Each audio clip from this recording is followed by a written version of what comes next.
کہیں کہ یہ نسبت ہے اور اسی پہ آپ فخر کرتے رہیں اور اندر کچھ بھی نہ ہو، کوئی بات نہ ہو. ہمارے صوفیاء میں یہ بات نہیں تھی.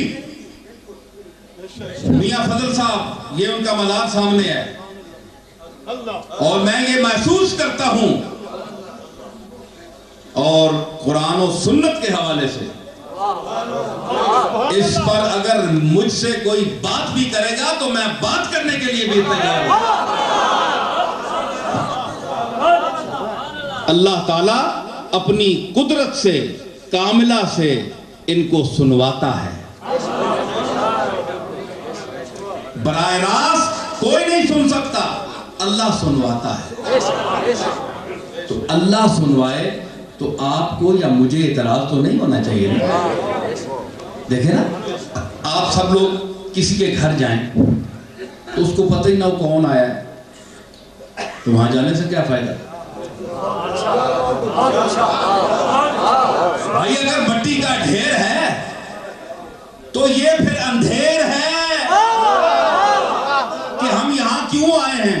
مطلب کیا ہے؟ مٹی سے ہمارا کیا تعلق؟ ٹھیک ہے ہم نے مٹی میں جانا ہے، لیکن مٹی کے ڈھیر کے پاس جانے کا کیا فائدہ؟ میں نے اس میں ڈھیر فکر کیا،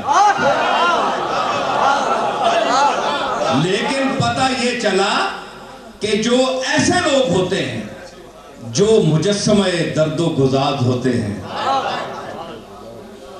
جو اپنے مالک حقیقی کے عاشق ہوتے ہیں، اور جن کی زندگی مجسمہ درد و گداز ہوتی ہے، وہ جب دنیا سے چلے جاتے ہیں تو اللہ ان سے دنیا کا رابطہ ختم نہیں کرتا. ان کو بتاتا ہے کہ تمہارے پاس کون آیا اور تمہاری وساطت سے میری بارگاہ میں یہ کیا عرض کر رہا ہے. مانگ رہا ہے، اللہ سے مانگتا ہے. پیر فضل کلیامی سے یا غوث پاک سے نہیں مانگتا، یا خواجہ معین الدین سے نہیں مانگتا، اللہ سے مانگتا ہے. مانگنا بھی اللہ سے چاہیے. اصلی داتا وہ ہے، دیتا وہ ہے جس کی بارگاہ سے، جس کے دربار سے نبیوں نے مانگا، جس کی بارگاہ سے ولیوں نے مانگا، اہل بیت نے مانگا، صحابہ نے مانگا. یسألہ من فی السماوات والارض، جس کا اعلان ہے کہ جو کائنات میں جو چیز ہے وہ صرف مانگتی اسی سے ہے، کیونکہ پیدا جو اس نے کیا ہے. لیکن اگر میاں فضل کلیامی کا حوالہ دے کر کہ یا اللہ اس شخص کے دل میں جو تیری محبت تھی، جو گداز تھا، اور اس کی آنکھوں میں جو اشک تھے تیرے لیے، تیری یاد کے لیے، تیرے ذکر پر جو اشک آتے تھے، ان اشکوں کے طفیل، ان آہوں کے طفیل میری فلاں حاجت پوری کر دے، تو اس میں کوئی مذاکرہ نہیں، اس میں زیادہ اثر ہوتا ہے. اور ایسی دعا، میری دعا نہ اثر سے کبھی ملول ہوئی، ادھر زبان سے نکلی ادھر قبول ہوئی.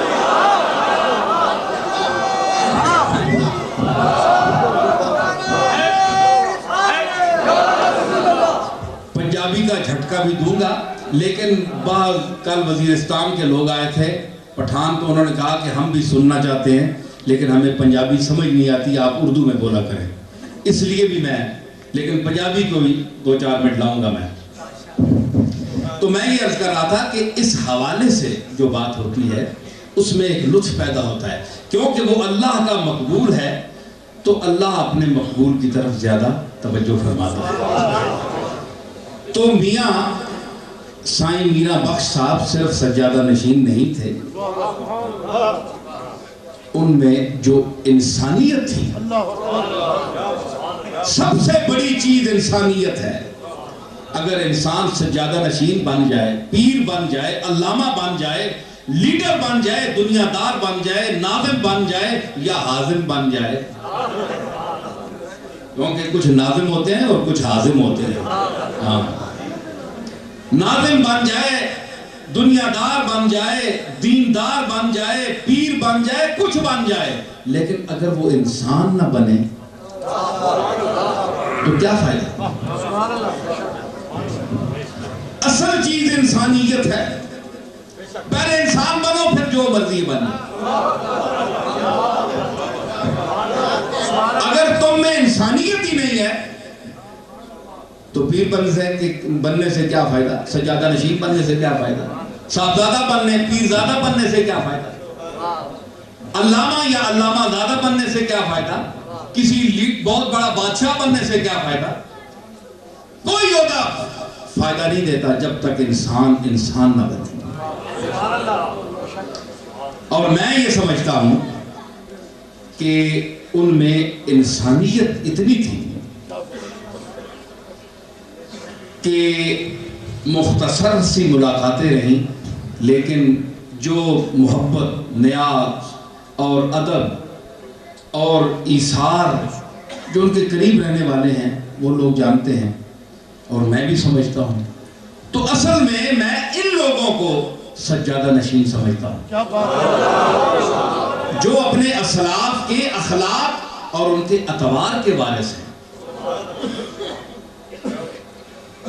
صرف نذرانوں کا وارث بن جانا، گدی پر بیٹھ جانا، اب جدرو بندہ آئے جی گدی نشین صاحب کیڑے جی آؤ بیٹھے ہیں سامنے. انہوں نے جناب کم کیے کم تک کوئی نہیں کر رہے، دیہڑی اتنے ہی حاضر ہی رہ رہے ہیں، کم اور کوئی بھی نہیں، جڑا آوے نہ ملے سجادہ تو علاوہ کسی اور ہی پیسہ دینا حرام ہے. اے سجادہ نشینی کی تعریف ہے، یہ تو گل غلط ہے. یہ سجادہ نشینی یہ تو پیسے کمانے والی بات ہے. آپ میاں فضل کے لیے ثابت کریں کہ دنیا میں اس نے پیسہ کمایا ہو، بابا فرید کے لیے ثابت کریں، معین الدین چشتی اجمیری کے لیے، شیخ عبد القادر جیلانی کے لیے ثابت کریں کہ انہوں نے پیسہ کمایا ہو. بلکہ میں آپ کو بتاؤں کہ ہم اس دادا کی اولاد سے ہیں، ہم میں تو وہ بات نہیں ہے. میں آپ کو اپنے دادا کی بات کرتا ہوں. شیخ عبد القادر جیلانی رحمۃ اللہ علیہ کے پاس بادشاہ نے تھیلی بھیجی اشرفیوں کی. اب تو یہ بھی نہیں پتہ چلتا کہ اس میں حرام کتنے حلال کتنے. نوٹ تو ایک جو ہمیں نہیں کسا کے پتہ ہے، کسی مولوی میں پتہ ہے، کسی پیر میں پتہ ہے، کوئی پتہ نہیں. بس سم تھنگ مور کچھ اور آؤ ایک ڈٹ پہ اے ناخان حضرات ہی بیٹھے سارے لوگ، کوئی پتہ نہیں ہونا. لیکن شیخ عبد القادر جیلانی کو پتہ تھا. یوں تھیلی پکڑی اور یوں اس پہ نچوڑ دیا.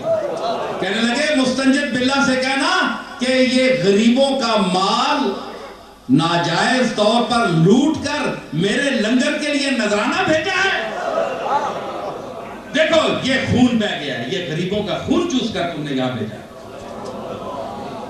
ہم اس شان کے پیر کو ماننے والے ہیں جس کو یہ پتا ہو کہ یہ غریب کا مال ہے، یہ حرام کا مال ہے، یہ ناجائز ہے یا جائز ہے، جس کو اتنا تو پتا. آج آپ جس کے آستانے پر حاضر ہیں یہ اللہ کے فضل سے اسی مقام کے لوگ تھے. سبحان اللہ سبحان اللہ. یہ دکانداریوں والے پیر نہیں ہیں. ہماری بھی دکانیں ہیں لیکن یہ معرفت کی دکانیں ہیں، اور ان دکانوں پر وہی بیٹھ سکتا ہے اور بیٹھنے کا حقدار ہے جو وہ سودا دے سکے. دکان تو سا پائی ہوئے تے سودے واسطے بندے اور بٹھا چھوڑو.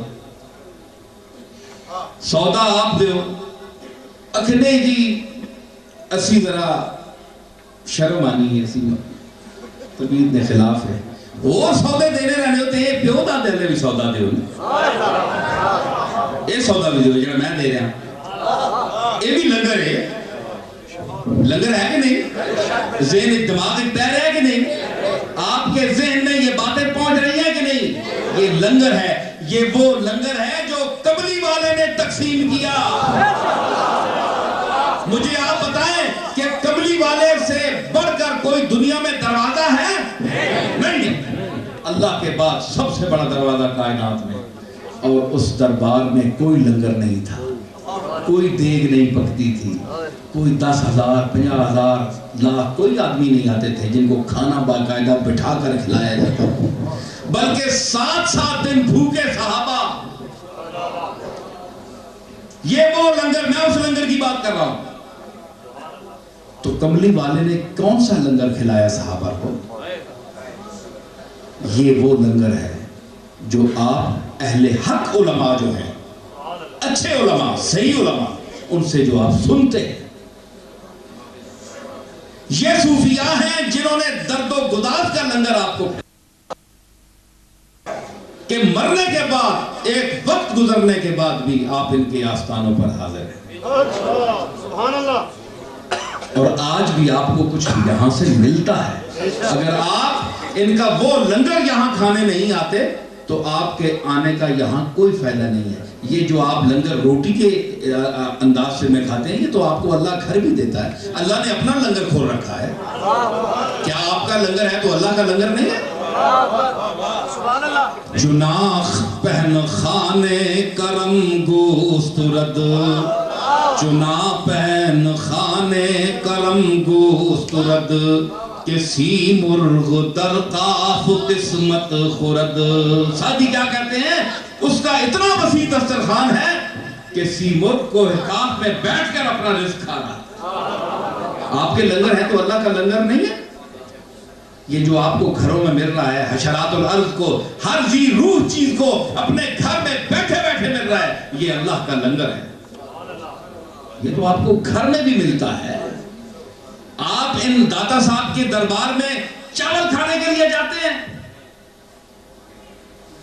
گولڈن شریف میں لنگر کھانے کے لیے آپ جاتے ہیں، چائے پینے کے لیے جاتے ہیں. بڑا افسوس ہے، غریب نواز اجمیری کے مزار پر حاضر ہوتے ہیں تو وہاں بڑی دیگ کا وہ دلیا کھانے جاتے ہیں. بڑے افسوس کی بات ہے. کیا آپ نے پیروں کو یہی کچھ سمجھ رکھا ہے؟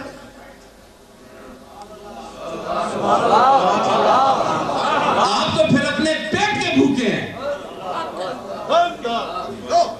کہ آپ کو جہاں کوئی عزت سے بٹھا دے، آپ کو لنگر کھلا دے تو آپ اس دربار کے موتقد. دربار کے موتقد نہیں ہے، آپ اپنے پیٹ کے موتقد ہیں.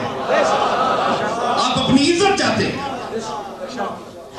اگر دربار والے سے تعلق ہے تو ان کی کتابیں پڑھیں، ان کا میسج سنیں.